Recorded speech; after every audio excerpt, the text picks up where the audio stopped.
Antes de darle la palabra a nuestro siguiente invitado, que es el abogado Joseph Campos, quiero hacer saber que hemos recibido un documento escrito por el estudio de abogados que defiende al exministro General Alvarado. En realidad solicitan estar físicamente presentes en la audiencia que tendrá lugar mañana ante un juzgado de la Corte Suprema, que debe ver el pedido hecho por la Fiscalía para que se le impida salir del país. De manera que de lo que se trata es estar mañana en esta audiencia que tendrá lugar mañana por la mañana, que discutirá si se debe impedir la salida al extranjero de General Alvarado o no. Damos cuenta de esta información. Y ahora sí recibimos a Joseph Campos. Muchas gracias por estar acá, abogado Gracias, Campos. Fernando. Muy bien, gracias Fernando por la invitación. Entre los temas que se va a ver mañana y que usted está siguiendo de cerca porque se ha pronunciado sobre este tipo de temas, es una sesión en la Comisión de Constitución que debe estudiar las propuestas que hay para modificar los términos de la vacancia presidencial, de la misma manera que impedimentos para postular a la presidencia de la República. Explíquenos usted qué es lo que está en juego, qué es lo razonable modificar en las actuales circunstancias. Bueno, lo que he podido apreciar, porque la información todavía no se desarrolla y hay proyectos que se van a discutir, giran en torno básicamente a tres propuestas, ¿no? Una, respecto a ampliar los supuestos que están establecidos en el artículo 117 de la Constitución para ampliar las posibilidades de investigar y procesar al presidente de la República. Segundo, también se están hablando sobre los quórums que se van a establecer para efectos de aprobar hacia arriba, hacia abajo el quórum, ¿no? Es así como lo ha presentado la noticia la Comisión de Constitución, para efecto de aprobar las vacancias e igualmente el tema de las acusaciones constitucionales. Y finalmente, efectivamente, ¿no?, la posibilidad de limitar o restringir la posibilidad de ser candidato a presidente de la República. Respecto al primer tema, efectivamente, hay un límite que podría ser razonablemente establecido y un límite que no es razonable, ¿no? Uno, la interpretación que ha sostenido desde siempre la defensa y que de alguna manera la mayoría de profesores constitucional nos enseñaron en su momento, que es que no se podía investigar por nada al presidente de la República. Pero claro, o sea... Salvo las cuatro causas definidas en el artículo 117. Nada más. Eso era... Acusar, ¿no? Pero es una norma del siglo XIX, ¿no? Es una norma que evidentemente ha quedado rezagada frente a la complejidad de los delitos que pueden desarrollarse y también porque efectivamente el poder ya no está centrado en el Estado, sino que además existen múltiples posibilidades de poder que creo que hacen necesaria actualizarlo. Y la forma de actualizar es a través de la interpretación constitucional, no necesariamente a través de una reforma. Entonces, creo que está claro que existen supuestos como que la realidad lo ha desbordado y que eventualmente, incluso llevado al extremo, ese 117 sería absurdo. Imaginemos que encontremos al presidente de la República cometiendo un delito, una violación. Sí. Imaginemos, sería absurdo ese límite de decir que no se le puede procesar básicamente porque así dice la Constitución. La Constitución establece una inmunidad, no una impunidad. Entonces creo que por ese lado, probablemente la actualización que pueda querer ese proyecto de reforma es además empatar la Constitución con algunos compromisos internacionales vinculados al tema de corrupción, básicamente, y que probablemente por ahí amplíe el escenario de esta manera. Entonces, empatar lo que existe en la Constitución con las obligaciones internacionales que existen para el Estado peruano, creo que es un propósito. Y finalmente, el tema de hablar sobre los quórum, que eso está en el reglamento del Congreso, no es estrictamente constitucional. No está estrictamente constitucional. Recordemos que desde el año 2003 hay una sentencia del proceso 006-2003 de una acción de inconstitucionalidad, donde el tribunal desde ahí ha establecido los quórum, porque efectivamente antes el reglamento ni lo prevenía. Hoy ya lo previene, un poco desarrollando esa sentencia. Y estableció que razonablemente, cuando se trataba, porque la acusación constitucional tiene dos vertientes, una que es el antejuicio político y otro el juicio político. El antejuicio político sirve para que se habilite la actuación del Ministerio Público y del Poder Judicial y que sea procesado. Y que pase a la Fiscalía. Claro, entonces como eso no tiene ninguna sanción directa, sino que se habilita el camino, el tribunal estableció que lo razonable sería que se ponga la mitad más uno a la hora de votar, se apruebe con la mitad más uno del número legal de congresistas. O sea, 66. Claro, porque los quórums se forman bajo tres conceptos.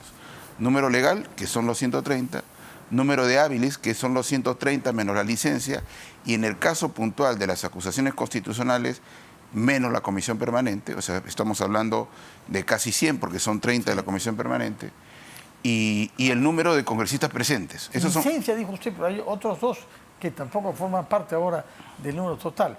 Uno porque es el prófugo de la justicia, recuérdelo, el señor Helera, y el otro porque ha sido suspendido por 4 meses. Claro. Félix Díaz. Entonces, por lo pronto hay dos que no tienen licencia, sino que tienen esta situación. Y que inexplicablemente se le estaba pidiendo autorizaciones al Congreso, porque precisamente la reforma hace que eso ya no sea necesario. La persecución del delito común ya no tiene la protección de la inmunidad parlamentaria. Entonces, pero bueno. ¿A usted le parece razonable, en buena cuenta, pasar el límite mínimo para aprobar una vacancia presidencial de 87, como es ahora, a 78? ¿No le parece un acomodo circunstancial y no...? Y ese es un problema porque yo creo que las legitimidades se obtienen no pensando en desarrollar acciones sobre la base de una situación puntual, que además tranquilamente es un tema de votos. Lo que el juicio político, que es el otro camino, un poco para terminar el panorama... Nos habló primero del antejuicio, es decir, que pasar a la Fiscalía y que el Congreso autorice. Y el juicio político sí sanciona, suspende, destituye e inhabilita. ¿En qué casos puede ser el presidente de la República sometido a un juicio político? En el Congreso. Por ejemplo, Zarratea, por ejemplo, Daniel Soria, por ejemplo, estado de emergencia. Todas esas situaciones forman parte de infracciones a la Constitución. No son delitos. ¿Zarratea también? Claro. ¿Qué artículo constitucional está violado? La ley de transparencia, primero. La ley de transparencia. Claro, pero la Constitución dice que él es el primero obligado a cumplir la ley. ¿Ya? Entonces, cuando él tuvo la advertencia por parte de Contraloría y siguió sesionando, ¿no?, en secreto, incluso cambiando hasta el sombrero que lo tenía, esa situación compuesta genera una infracción a la Constitución. Él no ha querido, por error, irse a tomar una sopa, como él decía. Él iba a generar una acción de Estado desde un lugar donde no le está permitido. Eso es una infracción a la Constitución. Afectar derechos fundamentales sin que exista razón para ello es otra infracción a la Constitución.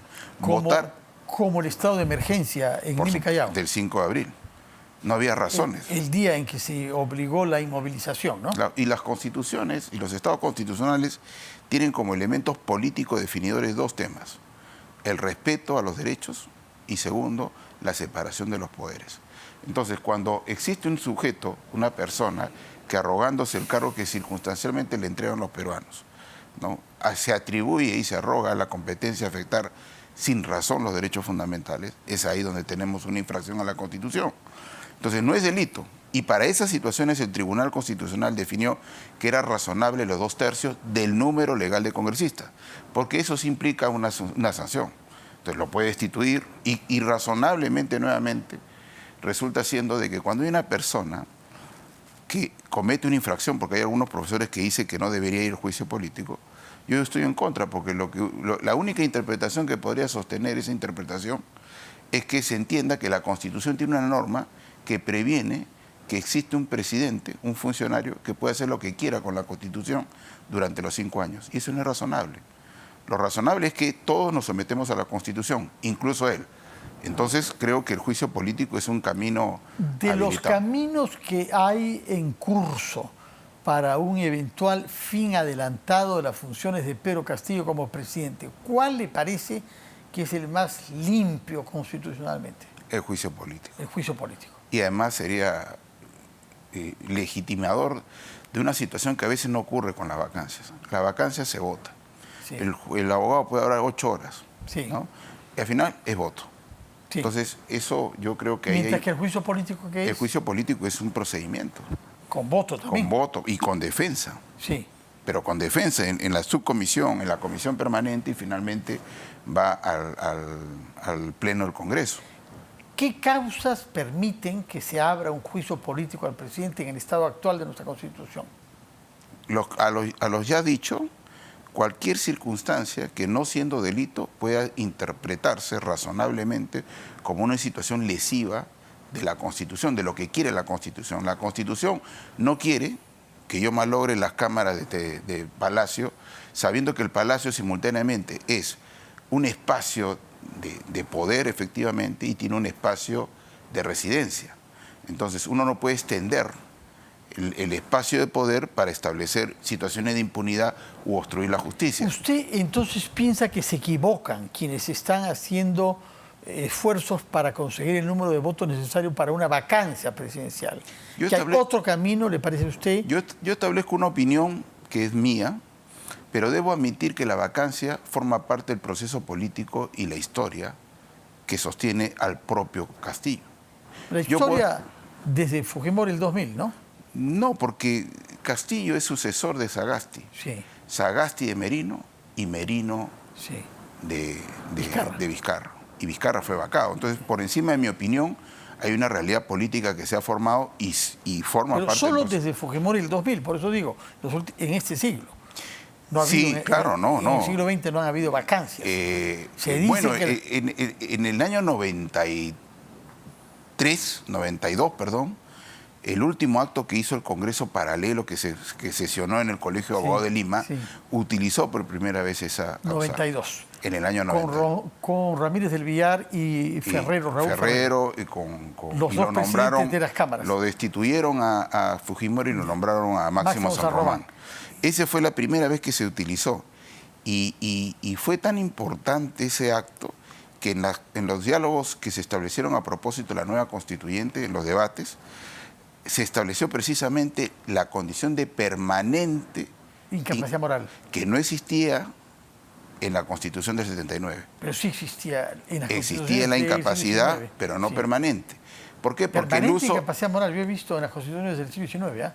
No, pero digo, en el caso de la Constitución del 79, existía la incapacidad moral a secas. De acuerdo. El tiempo nos vence, yo quiero conocer su opinión sobre la voluntad que se va a discutir mañana en la Comisión de Constitución de fijar impedimentos más precisos para poder postular a la presidencia de la República, y entre ellos homicidio simple, que como sabemos excluiría una candidatura de Antauro Humala.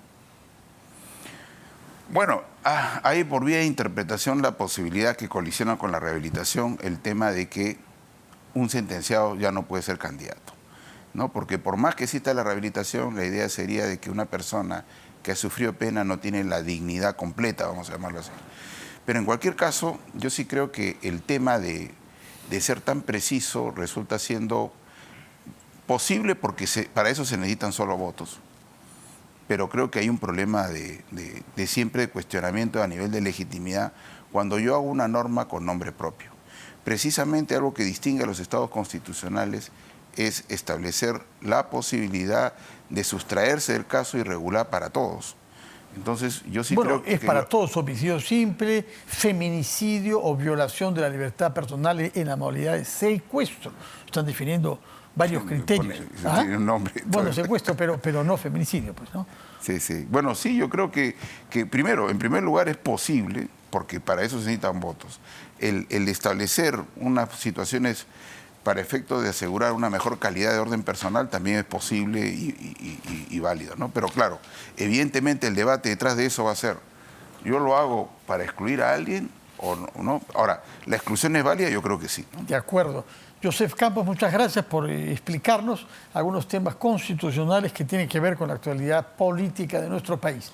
Vamos a hacer una pausa, después de la cual invitaremos a un economista, Carlos Casas, que nos explicará de qué se trata estos anuncios hechos por el presidente de favorecer la inversión extranjera en nuestro país, anuncios hechos desde Nueva York. Hacemos una pausa y recibimos a Carlos Casas y despedimos al constitucionalista Joseph Campos.